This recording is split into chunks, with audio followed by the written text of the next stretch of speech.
It was a Saturday afternoon when my wife, Anna, waltzed through the door, smiling as if she'd just had the best day of her life. She carried a small paper bag with what looked like leftover dessert and hummed a tune. I asked where she'd been, and she casually said, "Oh, just a lunch date with an old friend." Something about the way she avoided eye contact told me there was more to the story. For months, I had been noticing small changes: late nights at work, sudden bursts of happiness followed by excuses to go out alone, and a new perfume she only wore when she went shopping. I had brushed it off at first, convincing myself it was just a rough patch. But today, that smile looked different. It was smug, almost daring me to question her. I didn't confront her right away. Instead, I pretended everything was fine, took the dessert she offered, and even thanked her. Inside, I was already putting my plan into motion. I had a suspicion about who she was meeting, and I was determined to confirm it without letting her know I was onto her. The next week, I told her I was working late on Friday. In reality, I parked my car 2 blocks from the cafe she liked to visit. Sure enough, Anna arrived, dressed in the same outfit she wore for our early dates, the one she knew drove me crazy. But it wasn't me she was meeting. It was her old friend, a man I recognized from her old photos, a college fling she once swore meant nothing. They laughed, touched hands, and even kissed lightly before heading out together. My chest tightened, but I stayed calm. I snapped pictures with my phone, making sure the evidence was undeniable.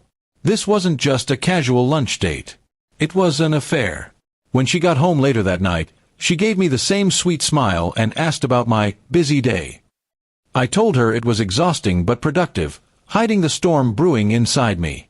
Over the weekend, I quietly made copies of our bank statements, house deed, and every important document. She had no idea I was preparing for war. By Monday, I had visited a lawyer. We went over my evidence, and he assured me the photos would help in court, especially since our state considered infidelity in divorce settlements. I felt a strange mix of sadness and satisfaction. Sadness for what we once had, satisfaction that she wouldn't walk away unscathed. That Friday, I came home earlier than usual, holding a small envelope. Anna was in the living room, scrolling on her phone. Without a word, I placed the envelope on the table.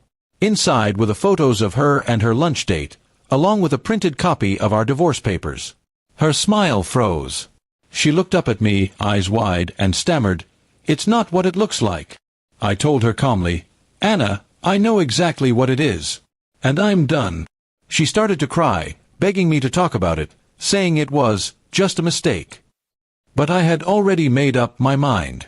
That night, I didn't stay at the house. I went to a friend's place, leaving her alone with her thoughts and the cold reality of what she'd lost. The next morning, I woke up to a dozen missed calls and desperate messages, but I ignored them. My lawyer had already filed the paperwork. A week later, she tried to approach me at work, saying we could fix things, that she was confused and lonely. I told her she was only lonely because her backup plan had failed. Apparently, her old friend didn't want a serious relationship. That hit her harder than I expected. When the divorce was finalized, I kept the house and most of our joint savings. She left with her clothes, her car, and nothing else. Watching her pack was strangely satisfying. She kept glancing at me as if hoping I'd change my mind, but I didn't. Months have passed since then. I focused on my career, traveled a bit, and started seeing someone new, a woman who respects me and values honesty. Anna, on the other hand, moved into a small apartment and works extra hours to get by. Sometimes, I think back to that day she came home smiling after her lunch date. She thought she was untouchable, that I'd never find out.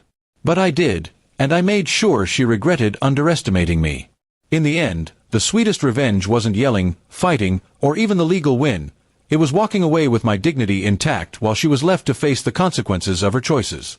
She lost not just her husband, but the life she took for granted. And that's a loss she'll never forget.